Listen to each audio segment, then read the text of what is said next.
right there, Latin AP. Here we are from, let's see, this is a long one. So, I'm trying to think. Let's go the Aeneid, book 1, 494 to 519. Let's do that. All right. So, what happened before? Good. Now, translate this. All right, cool. Here we go. So, while these things appear to the Dardanian Aeneas for him to marvel at, and while he stands gaping and clings stuck on one view, the queen proceeds to the temple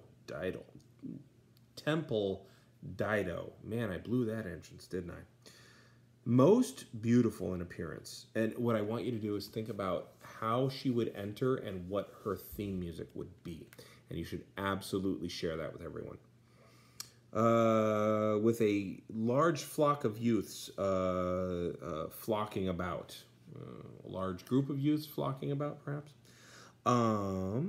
Just as when Diana trains her choruses on the banks of Eurotas, or along the ridges of Quintus, Diana, whom 1,000 mountain nymphs follow, and are gathered from this side and that. She, Dido, carries a quiver. I want to say bears a quiver. That sounds cooler. Bears a quiver on her shoulder. And stepping forth, surpasses all the other goddesses. Joys possess the silent heart of Latona. Such was Dido. I love that phrase. Talis erat Dido. Talem selaita feribat, right? Such was, or she, Happy, carried herself in such a way,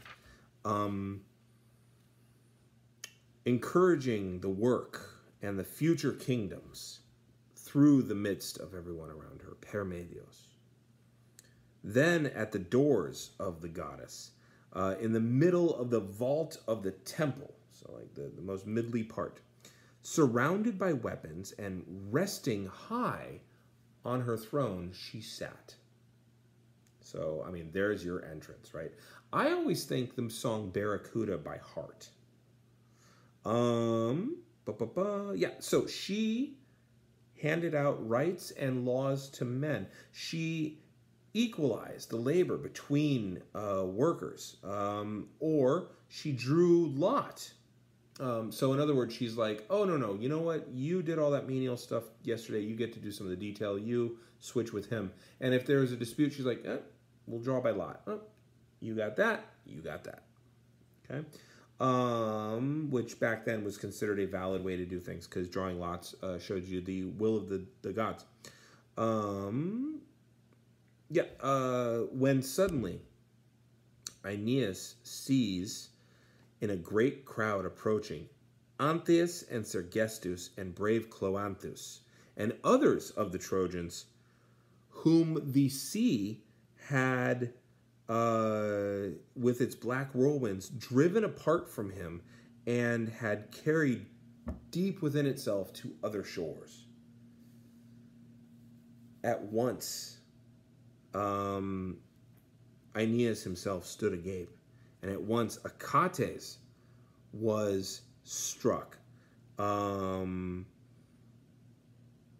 with both happiness and with fear. Titiaque metuque. Que. They burned, eager with the desire to join the right hands.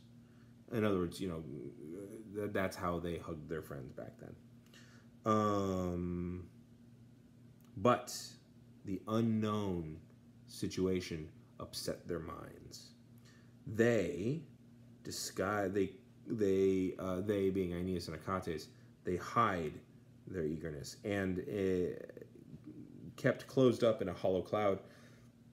They, Aeneas and Achates, watch what fate the men have, on what shore they left their fleet, and why they're coming here for having been chosen by their own peoples, or by their own people, from all the ships, why they went begging a favor and sought the temple with their shouts, or with their shout.